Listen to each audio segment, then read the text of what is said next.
আসসালামু আলাইকুম আরহামতুল্লাহি ওয়া বারাকাতুহু। প্রিয় দর্শক, দিনী ভাই এবং বোনেরা, আশা করি আল্লাহ পাকের অশেষ রহমতে ভালো আছেন। তো সম্মানিত হাজিরিন, আমরা আজকে বিশেষ একটি সম্পর্কে জানবো, কুরবানি সম্পর্কে। কুরবানির বিশেষ একটি পয়েন্ট সম্পর্কে জানবো, যে পয়েন্টটা আমরা আসলে আমাদের অবশ্যই জানা দরকারি, জরুরি। কারণ এটা যদি আমরা না জানি, না জানার কারণে আমরা যে হাজার হাজার টাকার কুরবানি দিচ্ছি, কিন্তু এই কুরবানিটা আল্লাহ পাক কি কবুল করছেন সেটা কিন্তু আমরা জানি না। এই কুরবানিটা বাতিল হয়ে যাচ্ছে, আল্লাহ পাক কবুল করছেন না। তো আমরা যদি জেনে বুঝে এই ভুলটা করি এবং আমাদের যদি না জানার চেষ্টা করি, তো সম্মানিত হাজিরিন, আমরা ভিডিওটা সম্পূর্ণ দেখব এবং দেখে জানবো, এবং যারা জানে না তাদেরকে জানানোর চেষ্টা করব। তো সে বিষয়টা কি? বিষয়টা হচ্ছে সম্মানিত হাজিরিন, যে আমরা এখনকার সমাজে কিন্তু অনেকেই কুরবানি দেয় ভাগে। তো ভাগে আমাদের কুরবানি দেওয়াটা একটা উত্তম কাজ, সমস্যা না। সাহাবীরা দিয়েছেন, ভাগিতে কুরবানি দিয়েছেন, গরু দিয়ে কুরবানি দিয়েছেন। তো কিন্তু এই ভাগিতে হাতে কুরবানি দেওয়ার শর্ত আছে, অবশ্যই শর্ত আছে। তো শর্ত যদি আপনি ভঙ্গ করেন, তাহলে ভাগিতে কোনো মানুষের কুরবানি আপনার কবুল হবে না।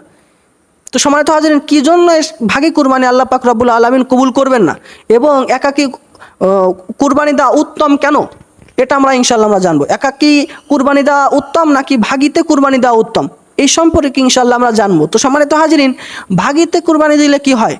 আপনি যখন একটি মানুষের কাছ থেকে টাকা নিচ্ছেন, 7 জনে ভাগে মিলে আপনি কুরবানি দিচ্ছেন, তখন কিন্তু যে কোনো একটা মানুষের কুরবানির টাকা কিন্তু সে অবৈধ পন্থায় ইনকাম করতে পারে। তো আপনি তখন মনে করতে পারেন, ওর কুরবানি তো ও করতেছে, ওর টাকা দিয়ে ও করতেছে, ওর কুরবানি বাতিল হবে, আমাদের 4 জন 5 জনের 6 জনের কুরবানি বাতিল হয়ে যাবে একজনের জন্য। তো সম্মানিত হাজিরিন, এটা আমরা আজকে ইনশাল্লাহ ভাঙবো। তো সম্মানিত হাজিরিন, যে আমরা কুরবানির পশু কিনি, তখন কি 7 জনে 7টা পশু কিনি? 7 জনে কিন্তু একটাই পশু কিনি।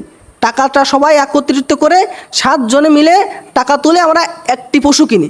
তো যখন আপনি একটি পশু জবাই করে 7 জনের নামে ভাগি দিয়ে কুরবানি দিচ্ছেন, তখন কিন্তু এটা একবার একটি গরু যখন কিনতেছেন, 7 ভাগই একত্রিত হয়ে কিন্তু একটা সমাবেশে আপনি কুরবানি দিচ্ছেন একটি গরু কিনে। তো একটি গরু কিনে আপনি 7 ভাগই করতেছেন, যার কারণে ওই যে হারাম টাকাটা কিন্তু একটি গরুর ভিতরে চলে যাচ্ছে।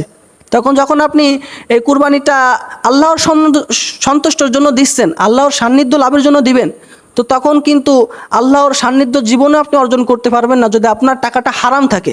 যদি আপনি অবৈধ পথে ইনকাম করেন, হারাম থাকে, আপনার অনেক লেনদেন আছে, লোনের টাকা আছে, আপনার অনেক ব্যাংকের টাকা জমানো আছে, যে ব্যাংকের থেকে সুদ আসে, সেই সমস্ত টাকা দিয়ে আপনি কুরবানি দিচ্ছেন।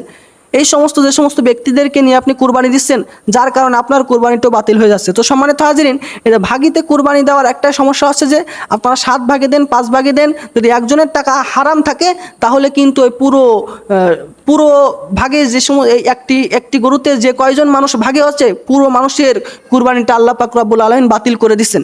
তো আমাদেরকে এ থেকে সাবধানতা অবলম্বন করতে হবে। তাহলে এখন থেকে মানুষেরা সাবধান হবে এবং হারাম, সুদ এ সমস্ত থেকে বিরত থাকবে, যদি আমরা এখন থেকে এগুলো এড়াই চলার চেষ্টা করি। এবং একা কুরবানি দেওয়ার উত্তম কী জন্য? একা কুরবানি দেওয়া উত্তম, আপনি সেটা ছাগল দেন, বড় কুরবানি দেওয়ার দরকার নাই। আপনি 20,000 টাকা দিয়ে, 25,000 টাকা দিয়ে আপনি একটা ছাগল কিনেন, একা একা কুরবানি দিলেন, আপনার হালাল টাকা দিয়ে আপনি একা একাই কুরবানি দিলে সেটাই সব থেকে উত্তম হবে। তো সম্মানিত হাজিরিন, আমরা একাকী কুরবানি দেওয়ার চেষ্টা করব যদি আমাদের টাকাটা হালাল থাকে, এবং যদি সবাই দেখা যায় যে সবাই হালাল পথে ইনকাম করেন, আপনি জানেন, বোঝেন, তাহলে আপনারা শেয়ার করে 7 ভাগে 5 ভাগে আপনারা কুরবানি দিতে পারবেন, ভাগে কুরবানি দিতে পারবেন, কোনো সমস্যা নাই। আল্লাহ পাক রব্বুল আলামিন কবুল করবেন। কিন্তু আমাদের যাচাই বাছাই করতে হবে, আমাদেরকে জানতে হবে কার টাকা হালাল কার টাকা হারাম, এটা কিন্তু আমাদের জেনে বুঝে কুরবানি দিতে হবে। তো সম্মানিত হাজিরিন, জেনে বুঝে সঠিক নিয়মে আল্লাহ পাকের সান্নিধ্যের জন্য, আল্লাহ পাকের সন্তুষ্টির জন্য, দুনিয়াবি কোনো মানুষের সন্তুষ্টির জন্য যেন না হয়, শুধুমাত্র একমাত্র আল্লাহ পাক রব্বুল আলামিনের জন্যই যেন আমরা কুরবানি দিতে পারি, জান্নাতি মানুষ হতে পারি। আল্লাহ পাক রব্বুল আলামিন আমাদেরকে তৌফিক দান করেন। সবাই বলে আমিন। আসসালামু আলাইকুম ওয়া রাহমাতুল্লাহি ওয়া বারাকাতুহু।